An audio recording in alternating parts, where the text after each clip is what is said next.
మాంత్రికుల దీవి. తూర్పు తీరాన ఒక గ్రామంలో కేశవుడనే పేద యువకుడు ఉండేవాడు.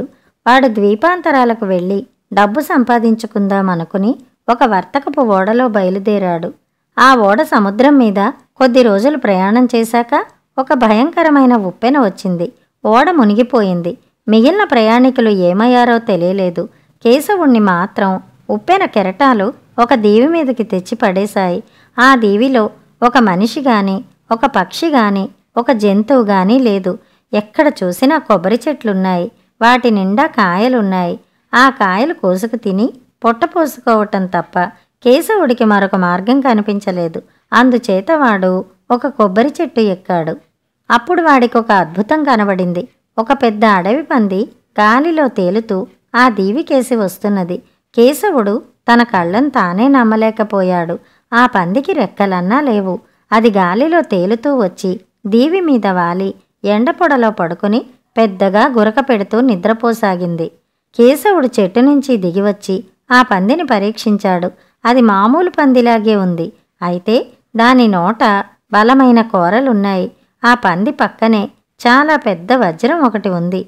ఆ వజ్రాన్ని ఆ పందే నోట కరుచుకుని తెచ్చి ఉండాలి. కేశవుడు ఆ వజ్రాన్ని ఎత్తి పరీక్షించాడు. అంత పెద్ద వజ్రాన్ని వాడెన్నడూ చూడలేదు. ఈ దీవి నుంచి వెళ్ళిపోగలిగితే నా దరిద్రం తీరడానికి ఈ వజ్రం చాలు అనుకున్నాడు కేశవుడు. అంతలో ఆ పంది గురక పెట్టడం మాని నిద్రలేచే లక్షణాలు ప్రదర్శించింది.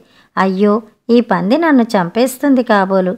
చెట్టు మీదనే ఉండిపోతే ఎంత బాగుండేది అనుకున్నాడు వాడు. ఈ మాట మనసులో అనుకోవడమే తడవుగా కేశవుడు గాలిలో లేచి కొబ్బరి చెట్టు మట్టల మధ్య వాలాడు. ఈ వజ్రంలో ఏదో మహిమ ఉంది. ఇది పట్టుకుని ఏది కోరుకుంటే అది జరుగుతుందిలాగుంది. దీని మహిమ వల్లనే పంది గాలిలో తేలుతూ వచ్చింది అనుకున్నాడు కేశవుడు. ఈ లోపల పంది లేవనే లేచింది. అది కేశవుడున్న చెట్టు కిందకి వచ్చి తల ఎత్తి చూసింది. కేశవుడి చేతిలోని వజ్రం దానికి కనిపించింది. వెంటనే అది భయంకరంగా గర్జించింది. కేశవుడు ఒక బరువైన కొబ్బరికాయ కోసి బలం కొద్దీ పంది ముట్టె మీద విసిరాడు. ఆ దెబ్బకు పంది మూర్ఛపోయింది. అదే సమయం అనుకుని కేశవుడు వజ్రం సహాయంతో కిందకి దిగివచ్చి పెద్ద రాయితో పంది తల చితక్కొట్టి దాన్ని చంపేశాడు. ఆ పంది ఒక మాంత్రికుడు. వాడికి పంది రూపంలో గాలిలో తిరగడం సరదా. కేశవుడు తనకు తెలియకుండానే ఒక మాంత్రికుణ్ణి చంపేసి వాడి శక్తులకు మూలమైన వజ్రాన్ని సంపాదించుకున్నాడు. ఆ దీవిలో ఇంకా ఇతర మాంత్రికులున్నారు. ఆ సంగతి కూడా వాడికి తెలియదు. అయితే కోరినది ఇవ్వగల వజ్రం చేతికి రావడంతో కేశవుడి భయాలన్నీ తీరిపోయాయి. వాడికి ఆ దీవి అంతా తిరిగి చూడాలనిపించింది. వాడు కూడా గాలిలో తేలుతూ దీవి లోపల భాగం కేసి బయలుదేరాడు. దూరాన వాడికి పొగ కనిపించింది. అక్కడెవరో ఉన్నారు. వాళ్ళను చూద్దామని కేశవుడు అటుగా వెళ్ళాడు. అక్కడ ఒక గుడిసె ఉంది. దాని ముందు కాళ్ళు లేనివాడొకడు కూర్చుని నిప్పుల్లో మేకపిల్లను కాలుస్తున్నాడు. కేశవుడు ఆ కాళ్ళు లేనివాడిని సమీపించి, అయ్యా, నాకు కాస్త తిండి, రాత్రికి పడుకునేటందుకు చోటు ఇప్పించగలరా అని అడిగాడు. నాకున్న దానిలోనే నువ్వు తిను అంటూ కాళ్ళు లేనివాడు తాను కాల్చుకున్న మేకపిల్లలో కేశవుడికి భాగం పెట్టాడు. కానీ ఆ మనిషి తన కేసు చూసే చూపులను చూస్తే వాడు తన్ను కూడా కాల్చుకు తినేవాడిలాగే కనిపించాడు కేశవుడికి. తిండి తినడం అయ్యాక ఆ మనిషి కేశవుణ్ణి నువ్విక్కడికి ఎలా వచ్చావు అని అడిగాడు. కేశవుడు తన కథ అంతా చెప్పి తన చేతిలో ఉన్న వజ్రాన్ని చూపాడు. కాలు లేనివాణ్ణి, కదల్లేకుండా ఉన్నాను. నాకు ఆ వజ్రం ఇచ్చావంటే నేను నీకు మహిమగల గొడ్డలి ఇస్తాను. దాని పిడి మీద కొట్టి నిప్పు చెయ్యి అంటే అది వెళ్ళి కట్టెలు కొట్టి తెచ్చి నిప్పు చేస్తుంది. దాని తల మీద కొట్టి తల తీయి అంటే ఎదటి ప్రాణి తల తీస్తుంది అన్నాడు కాళ్ళు లేని మాంత్రికుడు. సరే, మారకం నాకిష్టమే అని కేశవుడు తన వజ్రాన్ని ఒక చేత్తో ఇస్తూ రెండో చేత్తో గొడ్డలి తీసుకున్నాడు. వెంటనే వాడు గొడ్డలి తల మీద కొట్టి తల తీయి అన్నాడు. మరుక్షణం ఆ గొడ్డలి కాళ్ళు లేనివాడ తల నరికేసింది. కేశవుడు జాగ్రత్త పడడం మేలే అయింది. లేకపోతే ఆ కాళ్ళు లేని మాంత్రికుడు వజ్రం సహాయంతో వాణ్ణి మంటలో వేసి ఉండేవాడే. మరొక మాంత్రికుణ్ణి చంపటమే కాక వజ్రంతో పాటు గొడ్డలు కూడా సంపాదించి కేశవుడు సూర్యాస్తమానం అయ్యేసరికి మరొక గుడిసె వద్దకు వచ్చాడు. దాని బయట చేతులు లేనివాడొకడు కూర్చుని ఉన్నాడు. వాడి పక్కన ఒక చిన్న అరుగు, దానిమీద ఒక చట్టి ఉన్నాయి. ఈ చేతులు లేనివాడు తనను సమీపిస్తున్న కేశవుణ్ణి చూసి కంగారు పడుతూ గడ్డంతో చట్టిని పక్కకు తోశాడు. ఆ చట్టిలో ఉన్న పాలు కిందకి దొర్లి మహాప్రవాహమై కేశవుడి కేసి పారసాగాయి. అంతకంతకు అది ఒక పెద్ద వరదలాగా అయి చేతుల్లేనివాడి గుడిసె చుట్టూ ఉన్న చోటును ముంచసాగింది. మామూలుగా అయితే కేశవుడు ఆ ప్రవాహంలో మునిగిపోవలసిన వాడే. కాని వజ్రం సహాయంతో వాడు గాలిలోకి లేచి చేతుల్లేనివాడి పక్కన వాలాడు. చేతుల్లేనివాడు ఆశ్చర్యంతో ఇదేం విద్య అన్నాడు. కేశవుడు తన వజ్రం చూపించి ఇది ఉంటే కోరిందెల్లా చెయ్యవచ్చు అన్నాడు. నా చట్టి తీసుకుని నాకా వజ్రం ఇయ్యి. ఈ మంత్రపు చట్టి కోరిన ఆహారం ఇస్తుంది. దీన్ని బోర్లించి దేశాలకు దేశాలే ముంచి పారెయ్యవచ్చు అన్నాడు వాడు.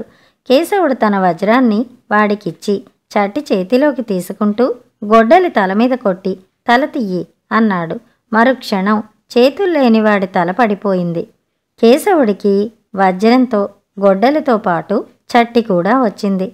ఆ రాత్రికి వాడు చేతుల్లేనివాడి గుడిసెలోనే పడుకుని మర్నాడు లేచి రోజల్లా తిరిగి సాయంకాలానికి ఒక అరణ్యాన్ని సమీపించాడు. ఆ అరణ్యంలో నుంచి తప్పెట చప్పుడు భయంకరంగా వినిపిస్తోంది.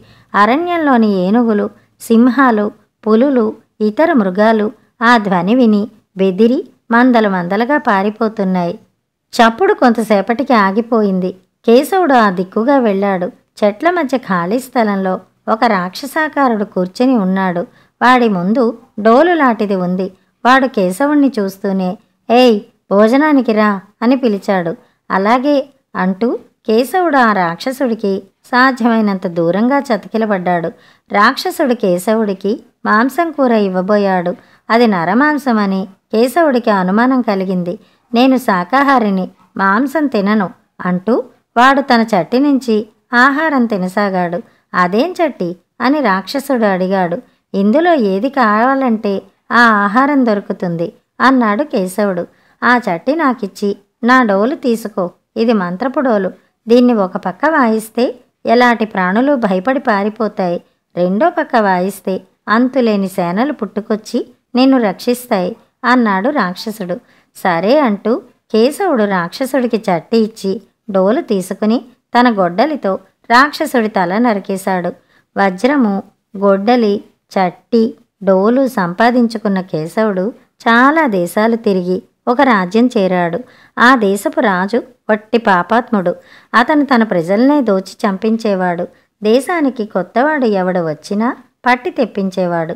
కేశవుడు ఆ దేశంలో అడుగు పెట్టగానే 12 మంది భటులు అతన్ని పట్టుకోవడానికి వచ్చారు. కేశవుడు డోలు ఒక పక్క వాయించేసరికి వాళ్ళు బెదిరి పారిపోయారు. ఇది తెలిసి రాజు కేశవుడిపైకి సైనికులను పంపాడు. కేశవుడు మళ్ళీ డోలు వాయించి వాళ్లను కూడా పారదోలాడు. ఈసారి రాజు తన సైన్యాన్ని మొత్తంగా పంపాడు. కేశవుడు తన చట్టి బోర్లించి వరదలు పుట్టించాడు. సైన్యమంతా ఆ వరదలో పడి కొట్టుకుపోయింది. రాజు ఒంటరిగాడైపోయాడు. కేశవుడు రాజున్న చోటికి వెళ్ళి తన గొడ్డలి తలను తట్టి తల తియ్యి అన్నాడు. రాజు తల ఎగిరిపోయింది. ప్రజలు సంతోషించి కేశవుడికి రాజ్యాభిషేకం చేశారు. మన దేశానికి సైన్యం లేకుండా పోయింది ఎలా అన్నారు మంత్రులు కేశవుడితో. కేశవుడు డోలు రెండో పక్క కొట్టి అంతులేని సేనలను సృష్టించాడు. మంత్రులు సంతోషించారు. అంత సేనను అంత సులభంగా సృష్టించే రాజుండగా తమ దేశానికి శత్రుభయం ఉండదని వాళ్ళు గ్రహించారు. కథ సమాప్తం.